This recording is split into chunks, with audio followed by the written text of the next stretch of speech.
Ayan, so isang magandang hapon sa ating lahat. Of course, araw na naman ng Biyernes at magkakasama-sama tayo kasama ang ating mga EBM students na kasalukuyan nagtitake ng Business Mathematics for another session of Itulay Online Tutorial for Business Mathematics. And today is week 7, quarter 2, January 14, 2022 at ang pag-uusapan natin ngayon ay walang iba kundi analysis of data in business, or in short, analysis of business data. So, nung mga nakaraang araw, o pinag-usapan natin, nung nakaraang linggo, nakaraang Biyernes nga pala, ang pinag-usapan natin ay tungkol sa kung paano mag-compute ng payroll deductions at ng overtime pay gamit ang MS Excel, no? Pero before pa noon, yung mga naunang linggo natin, pinag-usapan natin yung mga data na may kinalaman sa business katulad ng markup, yan.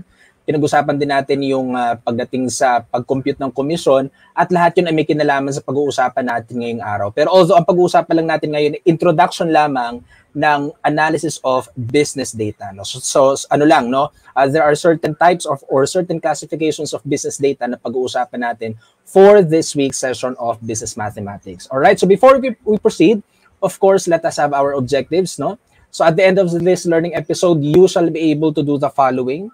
First is compare the forms of business data. So we have textual, tabular, and graphical. So I think from the term na nakalagay dito ay meron na tayong understanding kung ano nga ba yung textual business data, tabular business data, and graphical business data. And then of course, analyze and interprets the data presented in the table using measures of central tendency and variability and tests of significant differences. So yun lang pag-uusapan natin ngayon, no? So basic lamang pag-uusapan natin. Gagamit tayo ng measure of central tendency and measure of variability in analyzing certain types of data leading to analysis of business data. Okay? So, ayan. So before we proceed, katulad nga ng sinabi ko kanina, last time ang pinag-usapan natin ay paggamit ng MS Excel pagdating sa pagko-compute ng certain computations katulad ng payroll deductions at ng overtime pay. Kasi nga, kung gagawin natin sa mano-mano ay medyo mahaba. Pero the important thing about solving those concepts manually is kahit wala tayong gamit na technology, kahit wala tayong gamit na calculator, ay alam natin yung process from start to finish on how to compute those. Alright? Pero of course, in real-life situation naman, katulad ng sinabi ko last time, hindi naman tayo pinagko-compute ng mano-mano, especially kapag nasa HR na kayo. Tapos ang number of employees sa kumpanya na pinagtatrabahuhan ninyo ay more than multiple, no? So let's say for example 100 pataas ay almost impossible, or it would be really difficult for an HR to compute all the deductions and the salary for that. Okay, so for our Itulay badge earners, so we have the following students. So for our Math Gali, we have Kenneth, Bettina, and Rigeline. For our Math Husay, we have Micaela. And for our Math Lupet, we have Angela Canono and Angela Canyon. We also have John Philip, Jessica, Gail, Shamel, Juliana, Cyril, Marian, Princess, Christian, Maritoni, Neil, Mariel, Renz, and Jomar. Alright, so congratulations sa inyong lahat. Okay, so before tayo mag-proceed, i-check muna natin ang mga viewers natin, no, sa ating Facebook Live. Ayan, so nakikita ko na naman sila ulit. So we have Jessica, Angelica, Rigeline, Maritoni. Ayan, so katulad ng lagi kong paalala ay please pakipusuan ang ating Facebook Live ngayon at kung kaya ay i-share ito sa inyo, iba nyo pang kaklase para sila ay matuto rin naman. Alright. So, let's go directly to our lesson proper. So again, our lesson for today is analysis of data in business. Pero yung gagamitin nating data rito is not exactly business, no? So, ang gagamitin natin dito ay general types of data na gagamitan natin ng measures of central tendency and measures of variability. So of course, ito naman ay na-discuss na nung grade 7 at grade 8 ninyo, no, nung nasa junior high school pa kayo. So I would expect na hindi na tayo masyadong masyado may stuck sa certain concepts, especially when it comes to definition, kung ano nga ba yung measures of central tendency and measures of variability. Now, bakit kailangan nyong malaman ito? Kasi in real life situation, no, especially kapag dating niyo sa field, so kahit na anong area niyo, kung self-employed man kayo or employed kayo, yung mga data in business talaga, we have to process them, no? For example, yung salability ng isang produkto, o kaya naman yung average na bumibili ng produkto, or sino yung ano yung demographics ng target customers at ano yung demographics ng talagang bumibili ng produkto. So lahat yon ay pinaprocess natin para mas madali nating maintindihan, and of course to develop the business that we have. All right, so that's the purpose of analyzing, no, business data or any type of data. All right, so let's start with defining business data. Ano nga ba yung business data? So as you can see, we have certain figures here, and we can define business data as it pertains to information, of course, about the business and its transactions, its employees, stakeholders, and its income and expenses. This information, of course, must be gathered and presented with accuracy and must be kept for future purposes. So, in short, pag sinabi nating business data, it's anything, no?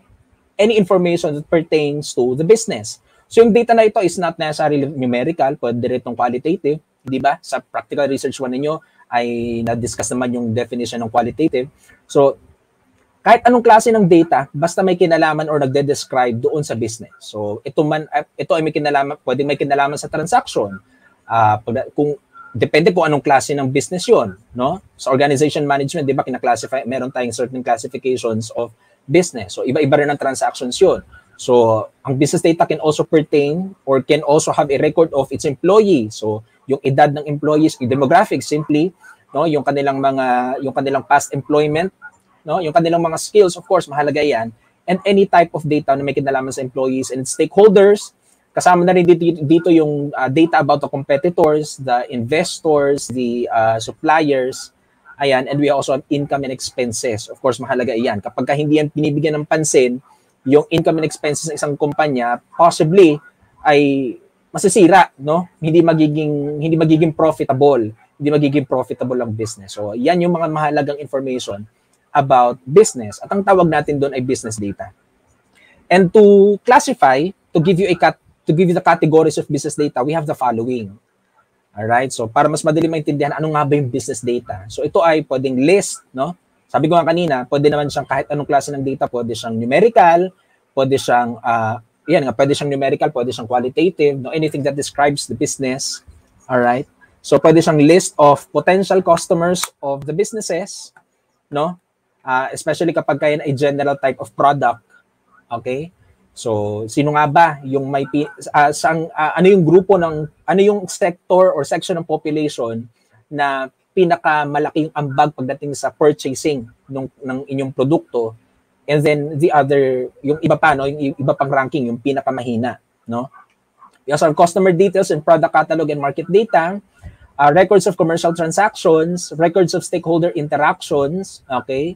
Pati yung kanilang shares, kanyan, kasama rin yan doon. We also have inventory of employee information, yung kanilang demographics, yung kanilang skills and everything. We also have knowledge accumulated by and from the employees and partners, no? Kasi may ginagawa rin ang businesses o yung mga company owners to assess the situation of their employees. Kasi hindi naman pwedeng pagawin mo lang sila ng trabaho without consulting them kung ano yung kanilang nararanasan. Especially nowadays, di ba? Usong-uso yung sakit. So it's really important for the employers or the administration to gather information, to gather relevant information about their employees and how their business go in a certain situation. And then we also have records of communications. Ayan, so yung mga meetings, kasama riyan yun. So business data rin tawag doon, no? Yung mga meetings, yung mga agenda, kung ano yung napagkasunduan, ano yung gagawin sa susunod, those are still considered as business data. We also have partner information, industry data, and supply chain. So it's really important that a business has a record of the industry, no, kung saan sila gumagalaw. For example, yan ay food product, no? So industry na kanyang kinabibilangan, ano yung status, no? Ano yung average na profitability, ano yung main factors or prevalent factors that affects marketability of products. So kasama rin yan dyan. And then data collected from social media source. Okay? So lalong-lalo ngayon, 'di ba, usong-uso yung mga online merchants or online business. Kumbaga yung pagkakaroon ng social media component pagdating sa kanilang marketing is becoming not just important but really critical, no? So dapat lahat ay merong ganitong klase ng data. And then we also have information regarding business processes, especially kapag kayan ay may subsidiary o yung mga malalaking klase ng kumpanya. For example, yung SM, Ayan, no? So hindi lang naman sila department store, hindi lang sila mall, no? Meron pa silang ibang klase ng business, no? Hindi lang SM, meron pa Ayala Corp. Ayan, so they must have a record of their business processes. So itong mga ito ay these are considered as business data, but it's not limited to this. No, meron pang iba. Okay, meron pang ibang klase ng business data. And itong mga to ay ginagamitan natin ng certain statistical tools para ma-process natin siya at para magamit natin to our benefit. All right? Okay, so let's start with measures of central tendency. So itong pinakita ko kanina, some of the classifications of business data can be undergone or can be processed using measures of central tendency. Dito kasi sa measures of central tendency tsaka yung sa variability, ang ginagamit ang pwede nating i-undergo dito ay yung ratio data, no? Hindi lahat ng data ay pwede nating gamitan ng central tendency tsaka ng variability. For example, the names, no, nominal data. Hindi naman natin makukuha yung average noon, hindi ba? Ayan. Although merong ibang central tendency na pwede natin. For example, yung mode, okay? So before we proceed to that, let us define kung ano, let us classify or let us know kung ano nga ba yung mga measures of central tendency. But I hope this is just a recall kasi meron na nga nito ng inyong junior high.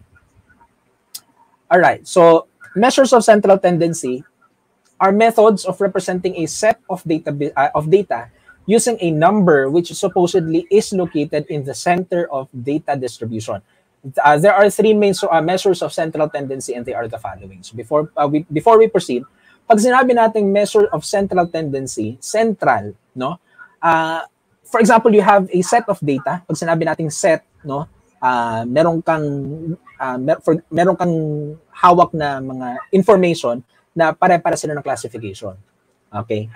At ito dapat ay identifiable or nabibilang. So, if you have a set of data, pag sinabing, for example, measure the central tendency, ibig sabihin nun, ilolocate mo or i-describe mo kung ano yung number na nasa gitna and what it means. Okay? Yun ang ibig sabihin ng central tendency. Okay? So we have three of them. So we have mean, median, and mode. So lahat ito para-paras lang ito. So yung mean, median, and mode ay dinedescribe nila yung nasa gitna ng set of data or ng data distribution. Okay? Yun lang yung sinasabi ng measure of central tendency. Dinedescribe niya lang. Okay? So kapag ka-description lang siya, medyo limited yung makukuha mong information. Pero it's the most basic type of measuring a data distribution or describing the data distribution. So pag sinabi nating mean simply refers to the arithmetic average of a data set. Pag sinabi nating arithmetic, we just have to add them all and then get the average. That's it. Yun na yung mean. So kung meron kang 10 data, tapos sinabi na get the mean, so add mo lang lahat yun and then divide kung ilan man yung inad mo, yun na yung magiging mean. And it describes the center of a data set. Okay? Median is the middle value or the midpoint in a data distribution. So yung nasa gitna naman. So hindi mo i-average yung nasa gitna, ilolocate mo siya. Okay? And then we also have the mode. Mode refers to number or numbers that is or are most frequently observed in a data set. So yung yung most frequently occurring na data. So for example, sa sweldo ng mga empleyado mo, for example, meron na kayong sariling business, tas of course meron kayong mga empleyado. Kapag ka sinabing measure the central tendency, you have three options. So pwedeng mean, median, and mode. But magiging mas powerful yun if we combine these three. So pag sinabing median, kung ano man yung mga sweldo ng mga empleyado mo, you just add them, okay? And then divide kung ilan man yung inad mo, kung ilan man yung empleyado mo. Pag sinabi namang median, i-rank mo, okay? Pwedeng from highest to lowest or lowest to highest, and then titingnan mo yung middle value dun sa data distribution. Pag sinabi namang mode, pwede namang, yan, so i-arrange mo rin siya from highest to lowest or lowest to highest kasi mas naka-cluster yung mga data. And then kung ano yung may most frequently occurring na salary or compensation, yun yung tatawagin nating mode. Okay? So again, pag sinabi nating measure of central tendency, it describes the data that is supposedly located in the center of data distribution. And we have formulas for that. Pero mamaya natin pag-uusapan yan. We have measure of variability. Ano naman yung measure of variability? Okay. So, when we say measure of variability, these are summary measures of how spread out the data are in a set. There are many ways to measure variability. Okay, so pag sinabi naman natin variability, ang pinag-uusapan naman natin dito is kung gaano kalalayo mula sa isa't isa yung mga data. So for example, balik tayo dun sa compensation or salary. Salary na lang para mas quantifiable. So salary ng mga empleyado mo. Ngayon pag sinabing gaano ba ka-variable or kung gaano ka-dispersed yung salary ng mga empleyado mo, ang pwede natin gamitin is measure of variability. Kung gaano kalalayo, magkano yung mga agwat. Okay? Kasama na rin dito sa measure of variability yung pag-measure natin kung gaano kalayo yung isang sweldo mula doon sa average. So pwede natin ipag-connect pala si variability tapos si measure of central tendency. So hindi dito pinag-uusapan kung ano yung pinaka-common na sweldo or pinaka-common na edad. Hindi yun ang pinag-uusapan sa variability. Ang pinag-uusapan dito ay kung gaano kalalayo mula sa isa't isa yung mga data na meron ka sa isang set mo. And we have three ways to do that. We have range, variance, and standard deviation. So range is considered the simplest among the measures of variability as it only means the difference between the highest and the lowest observed data in a set. So pagka-range, kukunin lang natin yung highest tapos yung lowest. So might as well rearrange them from highest to lowest. So you just get the highest and the lowest value and then get the difference. So let's say for example, sa edad, ang youngest employee mo is 20 years old, ang oldest employee mo is 40. So the range is 40 minus 20, that's 20. Ganun lang kasimple pag sinabing range. Okay? Variance naman is a measure of how spread out the numbers are from the midpoint of data distribution, and then standard deviation is the same measure as variance except that the variance is the square root of standard deviation. Baliktad, standard deviation is the square root of variance.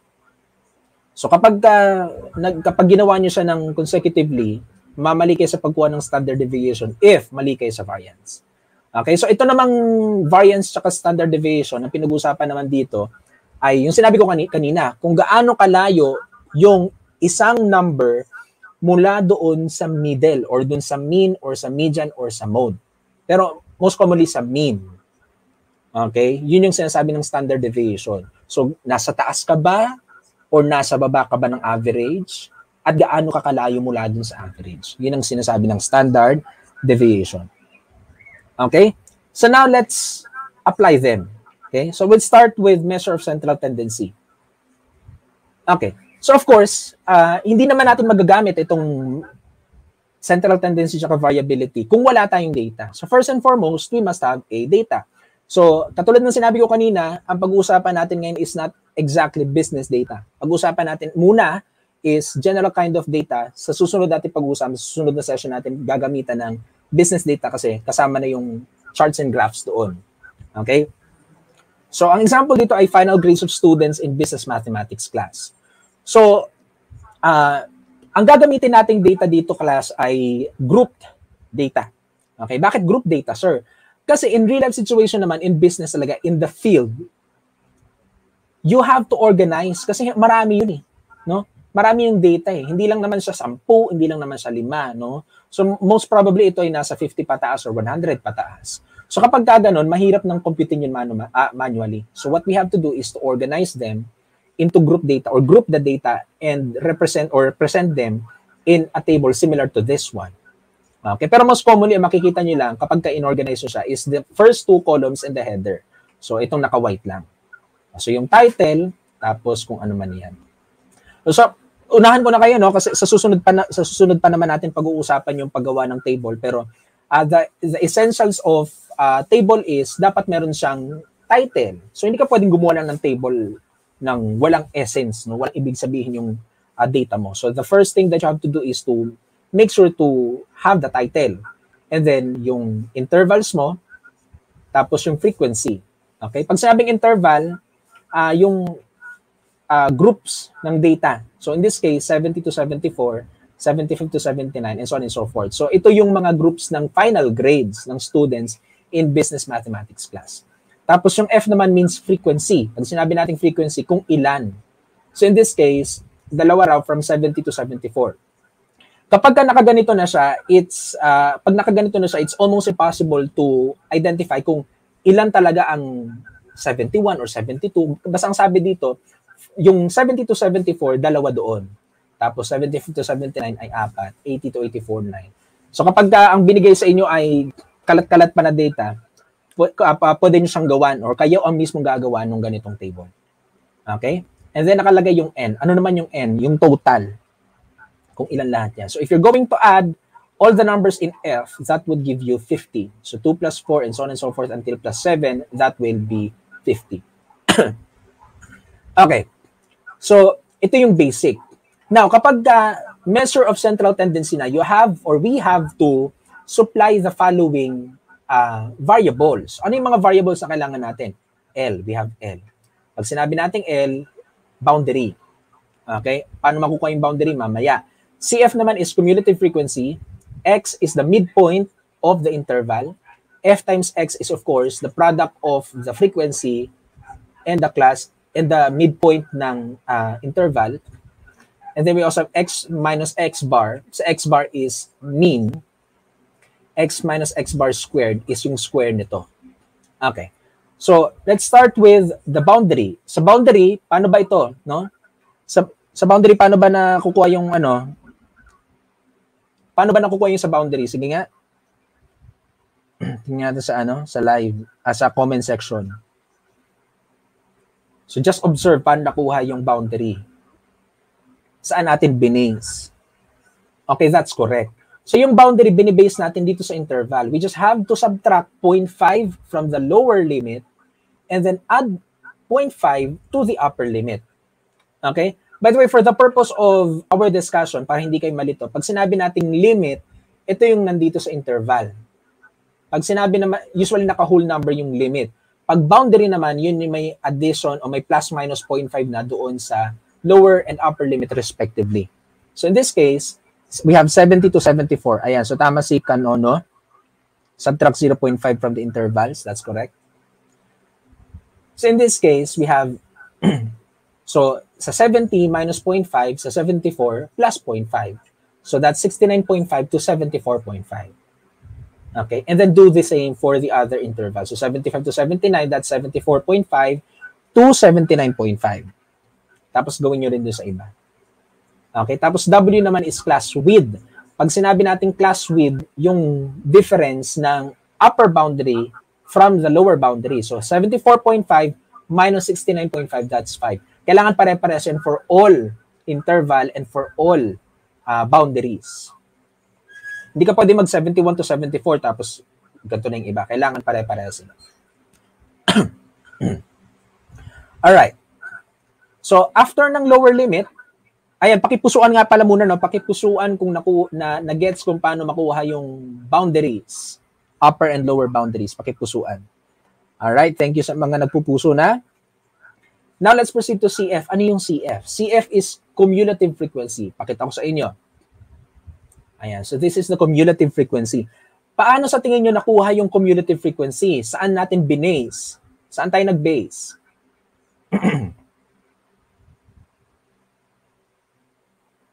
Saan?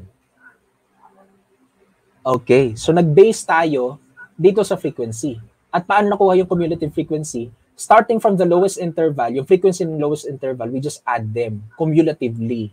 Pag sinabing cumulative kasi pinagpapatong, pinagsasapaw-sapaw natin, nagsama-sama natin.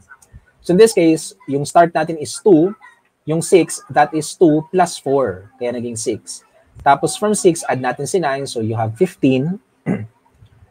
Kaya 28 naman, that's 15 plus 13, kaya naging 28. 28 plus 15, that's 43. Then 43 plus 7 is 50. So, ultimately, yung last nyo na cumulative frequency, yung cumulative frequency ng highest interval ninyo should be equal to the sample. In this case, 50. So, kapag hindi nagparehas yan, may mali doon sa pag-a-add ninyo. Okay? So, ganun lang kasimple. Again, pakipusuan. Okay? Pakipusuan kung nakuha or na-gets kung paano makuha yung cumulative frequency. Ulitin ko ha. So, starting from the lowest interval, i-add nyo lang yung frequency nun cumulatively up to the highest interval. Okay. Next, for X. Ano naman yung X? Yung X naman ay class mark. Alright? Pag sinabi natin class mark, ito yung, kasi di ba, ano to naka-interval siya eh. So, ang purpose ni class mark is ma-represent niya yung interval. So, para makuha si class mark, kukunin lang natin yung midpoint ng interval. So, 70 plus 74 divided by 2, that's 72. And so on and so forth for the others. Ayan. So, 72 plus 5 na lang yan. So, 72 plus 5, 77. Lahat yan na gitna nitong mga nasa interval. Okay? Next. Ganun lang kasimple yung class mark. Yung class mark yung nagre-represent doon sa interval. So, just get the average of the upper and lower limit para makuha si class mark. Okay.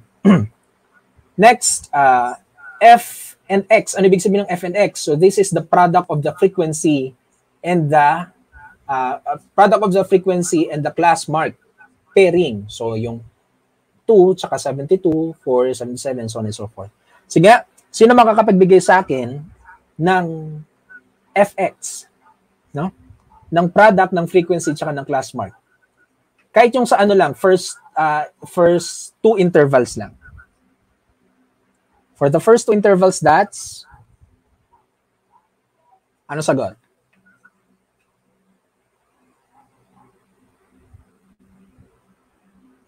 Okay.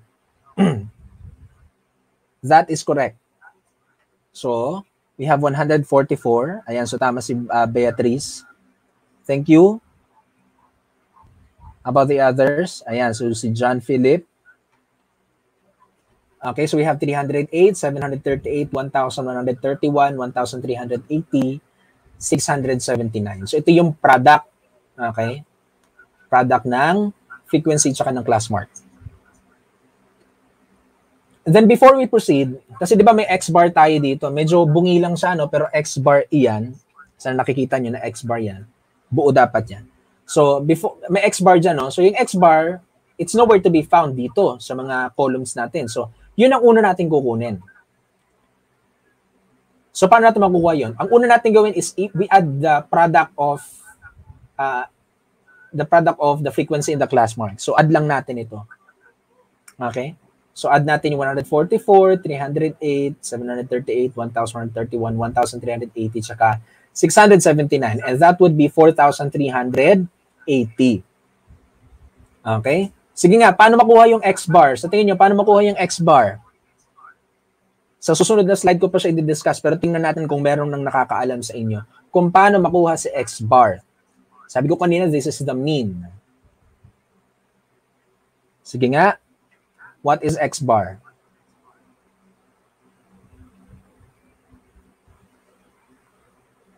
Okay. Okay, that is correct. Our X bar is 87.6. 87.6. Paano ko yung 87.6?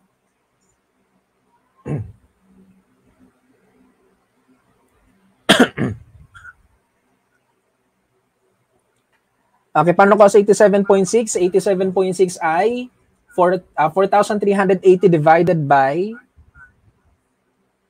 50. Divide by 50. Okay, bakit divided by 50? Kasi yung X bar meaning mean yun. Di ba ang divisor natin sa pagkuha ng mean is yung population, kung ilan yun. So that's 4,380 divided by 50. That's 87.6. Yun yung average. Okay? So alam na natin yung yung 87.6. Ang gagawin man natin para makuha itong x minus x bar, itong value ng x natin, we subtract 87.6 lahat diyan. So 72 minus 87.6, 77 minus 87.6 and so on and so forth. So ito yung magiging sagot. Ayan, so tama si Angela. Divide 4,380 by 50. Kaya nakuha yung 87.6. Again, para dito kay x minus x bar, that's 87 po.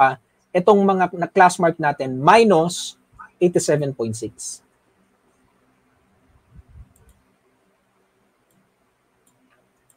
Okay. Ito namang square, obviously, nakikita nyo naman dyan, in-square lang naman natin yung nandito sa column na ito. So, we just have to do that. So, negative 15.6 square. or square ng negative 15.6. So lahat yan magiging positive na. Ayan. So that's 243.36, 112.36. In-square lang natin to isa-isa. Okay? And then lastly, pag nakuha na natin yung square ng x minus x bar, kunin ulit natin yung sum, yung total. Yung total lang nandito. So total mula sa 243.36 hanggang 88.36. Okay, so sir, mahalaga ba ito? Mahalaga ba na before mag-compute, before pumunta sa measures of central tendency, ay masupplyan muna lahat ng ito? The answer is yes. Okay? Mahalaga yon. Kailangan ba, kasi diba initially, may bibigay lang sa inyo ay yung interval tsaka yung frequency. Before you apply the measures of central tendency and measure of variability, make sure that you supply the lower, the boundaries. Yung boundaries ay plus and minus 0.5 lang. You also have the cumulative frequency, meaning starting from the frequency of the lowest interval, you add. Okay? X for class mark, meaning yung gitna lang ng interval. And then F times X, yung product ng frequency tsaka ng class mark. And then X minus X bar, and then the square of that. Tapos kunin din natin yung product ng, yung sum ng product ng F tsaka ng X, tapos yung sum ng squared ng X minus X bar. So itong mga to ay default. Kailangan magawa nyo to. Kasi kapag kami kulang kayo dyan, hindi nyo rin makukompleto ng pagsagot yung measures of central tendency and variability. Well, pwede nyo pa namang magawa yon. Pwede kayo mag-proceed agad sa pag-compute ng mean, median, mode, saka ng variability nang wala pang ganito. Pero you have to go back every now and then. So, might as well prepare all of the columns para dire-diretso na lang, smooth na lang yung pagko-compute ng tendency tsaka ng variability. Okay, so we have this already. Ngayon, sa pagko-compute ng mean, median, and mode, hindi naman lahat ito gagamitin natin. There are certain data lang dito na gagamitin natin. So, for example, sa mean. Let's go na to the mean. Again, ano yung mean? Mean is the arithmetic average. So, ang gagamitin lang natin mula dun sa table, again, ito yung table natin, Ang gagamitin na natin for the mean ay yung column ng, of course, yung interval tsaka yung frequency, tapos yung class mark, tapos yung F times X. Yun lang yung kailangan natin. So, kinopya lang natin, mula doon sa table kanina. Ngayon, sa pagko-compute ng mean, tandaan ito, this is the formula. And our notation or symbol is X bar, X na may guhit sa taas. So, ang sabi dito, we have to divide the sum by n. So, in this case, ayan, so our solution is 4,380 divided by 50. And the answer is, sabi ko nga kanina, 87.6. Okay? So, ganun lang kasimple yung mean. Basta na prepare nyo na yung table. So, our mean is 87.6. Now, what does it mean? Hindi tayo titigil doon sa number. Kailangan meron tayong conclusion. Merong meaning yan. Di ba sabi ko nga kanina, pinaprocess natin yan. So, in this case, the mean of final grade. Di ba final grade ito Tutukoy dito final grade sa business math. So, sabi dito, the mean of final grade of students in business mathematics class is 87.6. So, yung average na grade ng mga estudyante. So, although merong dalawa na naka 70 to 74, may 7 na nakakuha ng 95 to 99, on the average, that's 87.6 as a class. Okay? Ganun lang kasimple. Ayan. So, paki-screenshot at pakipusuan ang ating slide, ang ating live pala, to let me know kung naintindihan ninyo. Okay? So, 3 seconds. 1, 2, 3. Alright. Next, median tayo. Sa median naman, anong kakailanganan natin? Kakailanganan natin yung, of course, the interval and the frequency, pero yung column ng boundary tsaka ng cumulative frequency. So, kukopy lang natin mula dun sa table kanina. And then, ang formula na gagamitin natin is, ayan, so sir, ang medyo haba naman. Madali lang yan. So, ang notation natin dito is X, tapos may wave. Pwede natin tawagin X wave. Okay? So, X niya. Kasi para siyang N niya. Hindi. X wave na lang tawag natin dyan. So, the formula is L median plus ito, n divided by 2 minus CF lower divided by F median times W. So, gamitin na kagad natin to para malaman natin kung paano. So, the first step is to solve for n divided by 2. So, kapag ka median class, pag median, unahin nyo munang kunin yung n divided by 2. Kasi 'di ba, by definition, pag sinabi nating median, ito yung nasa gitna. Gitna nung lahat. Ilan ba to lahat? 'Di ba 50, 50. So, ang first step natin para ma-locate yung nasa gitna is i-divide natin yung sample by 2. Laging divide by 2. So, in this case, 50 divided by 2 is 25. Okay? So, tandaan si 25. Ngayon, anong gagawin si kay 25? Si 25, hahanapin natin siya dito sa cumulative frequency. Okay? At si 25 ay kasama dito kay 28. Bakit hindi kay 15? Kasi si 15 masyadong mababa. Okay? So, hindi siya doon kay 15. Doon siya kay 28. So, kapag, for example, ang nakuha niyo naman is 33. So, sa 33 ay hindi kay 28, kundi kay 43. So, kukunin niyo yung mas mataas. Okay? So, this is our CF lower. Okay? CF lower, yan. Yan nga pala, no? So, and then, i-highlight na natin, no? Highlight na natin yung buong interval kung saan nyo nakita yung n divided by 2. In this case, diba, so 25 nandito kay 28. So, highlight na kagad natin yung interval na 85 to 89. Dahil lahat ng gagamitin natin para sa formula na ito ay magbe-base or manggagaling lang din dito. Okay, so starting with L median. So, yung L median is the lower boundary of the median class. Ito yung median class. Median class, hindi ko tinatawag na class. So, this is the median class. Or the median interval. Sige, para mas komportable tayo. So, this is the median interval.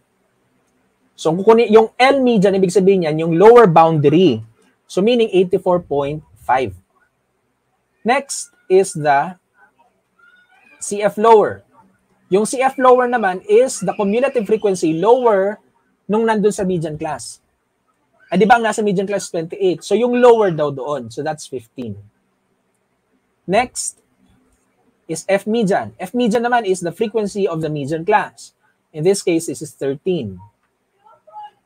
Tapos W is 5. Hindi na nilagay dito.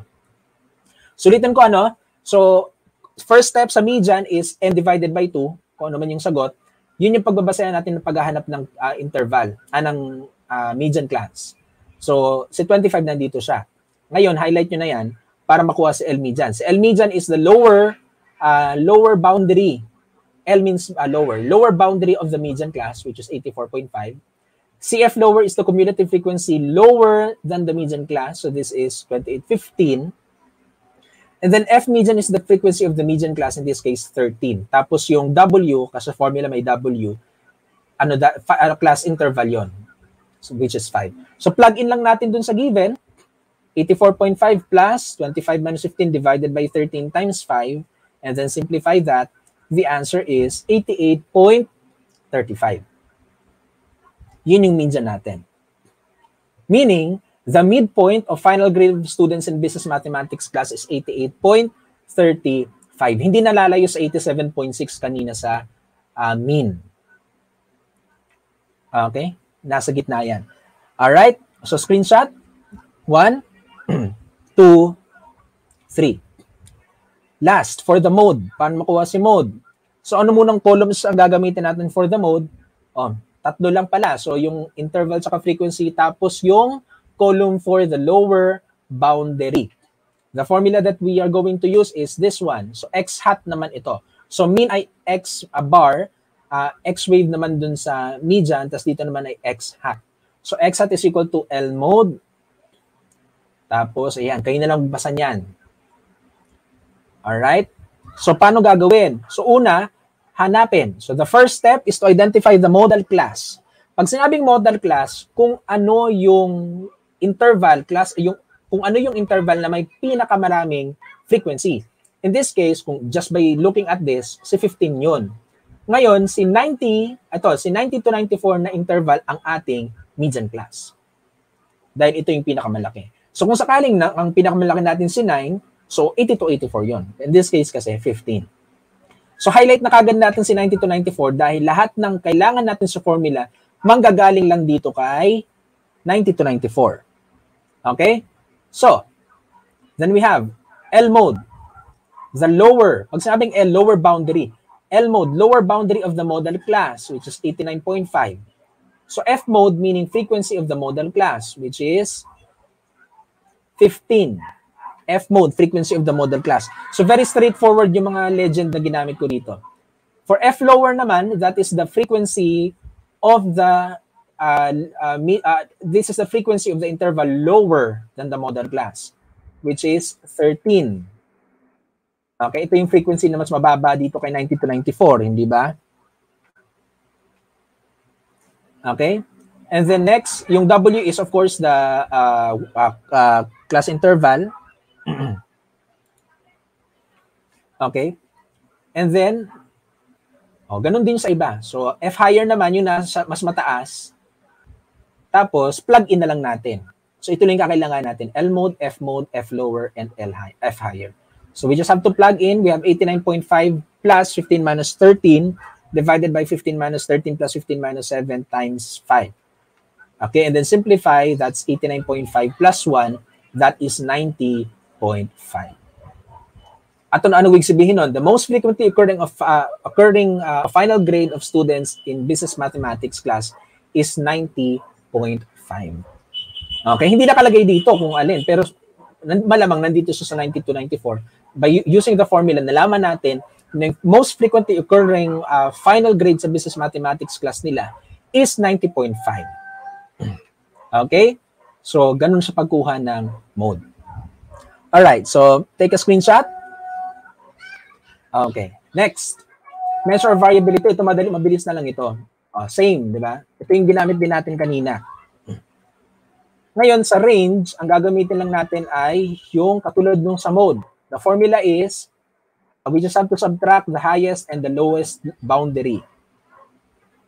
Solution, kita nyo naman, this is the lowest, this is the highest.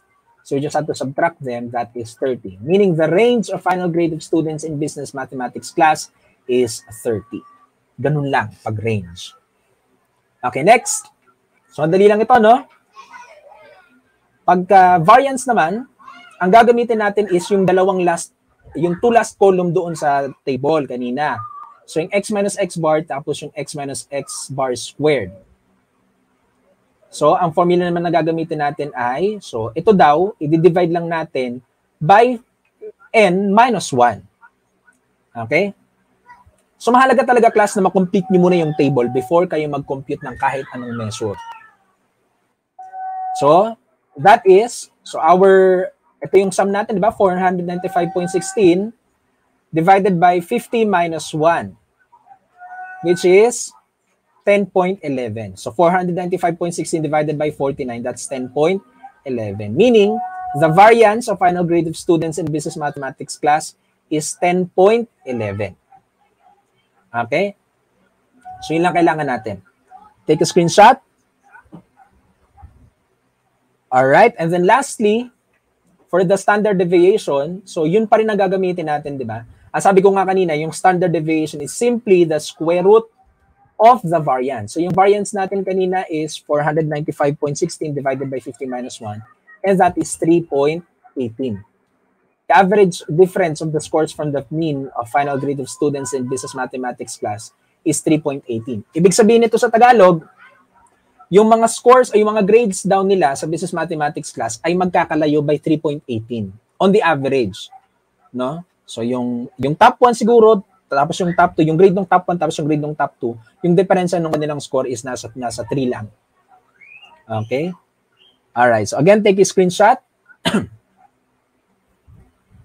Alright, so that's it, no? So ganun lang. Yun lang yung pinag-usapan natin ngayon. So again, ang pinag-usapan natin is analysis of data in business. Next session, pag-uusapan talaga natin yung business data. Kung paano natin pinaprocess yung business data. And before I end our session, ay iiwan ko to sa inyo. So sana ay sagutan ninyo. Ayan, binigay ko na yung first few data. So just to complete them. Okay? So ito yung parang basis ninyo. So punan nyo lang yan. So solve the mean, median, and mode, range, variance, and standard deviation of the data set below. So this is about daily savings in peso of grade 12 ABM students. So show your solution now. So nakalagay dyan yung savings. This is in peso. So ang lowest daw is 21, highest is 50. Tapos ang total na respondents natin or yung sample natin is 100. So take a screenshot in 5 seconds. 1, 2, 3, 4, 5. All right. Okay. And before we end, so I will leave you this question. So Mr. Santiago Valdez is working in the research department of a firm. So ang sabi dito, si Mr. Santiago daw ay inatasan na gumawa ng feasibility study tungkol sa pagpapalabas ng isang produkto na gustong-gusto ng kanyang boss. Ngayon nagawa niya yung feasibility. Pag sabi feasibility, tinitest kung gaano ka posible or kung gaano ka posible mangyari yung isang bagay. So, ang mini-measure dito ni Mr. Valdez ay kung gaano ka-saleable or kung gaano ka-benta, marketable, yung produkto na gustong-gusto ng kanyang boss. Ngayon, nagawa niya ng maayos yon ni Mr. Valdez, tapos ang nalaman niya na yung product salability daw ng produkto na gusto ng boss niya ay moderate to low. So, hindi siya ganun ka-saleable. Based dito sa feasibility study na ginawa ni Mr. Valdez. Now, the question is, paano kaya nalaman ni Mr. Valdez na mababa yung salability ng produkto among its target customers? Target customers, no? So, merong target na customers. So, pwedeng by gender or pwedeng by age. So, pwedeng by profession naman. So, target customers. Mababa daw. Ngayon, paano nalaman ni Mr. Valdez yun? And then, follow-up question, ano yung masasuggest nyo kay Mr. Valdez na sasabihin niya dun sa boss niya para hindi ma-disappoint yung boss niya? Siyempre, sabihin niya, ay boss, medyo hindi mabenta ito. Baka malugi tayo kapag pinalabas natin ito sa market. So, ano kaya yung pwedeng sabihin ni Mr. Valdez para hindi ma-disappoint si boss niya?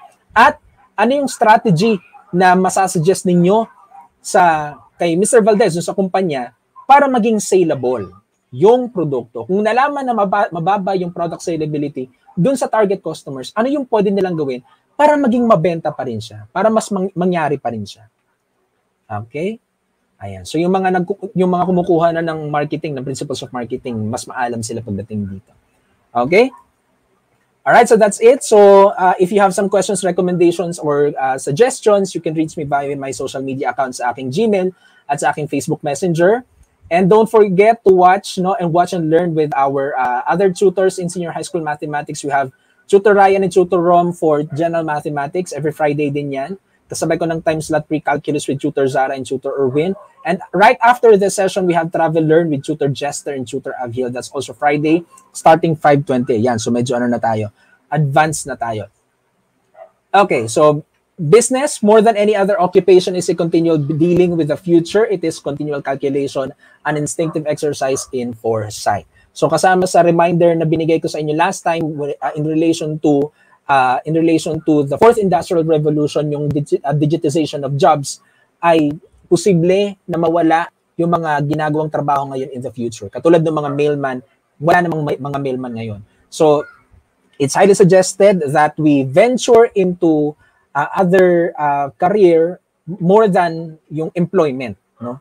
Mag-venture tayo ng sarili nating business, gumawa tayo ng ibang bagay na magiging safe yung ating career in the future. And remember this, na ang business is a continuous dealing, laging may calculation, hindi pwedeng may misstep. May misstep ka, pero dapat may natututunan ka din right after that misstep. Hindi pwedeng maulit-ulit. So that's by Henry R. Luce. Ayan, so maraming salamat sa inyong lahat. Sana ay, so meron tayong suspension, meron tayong academic ease, sana ay magpahinga tayo.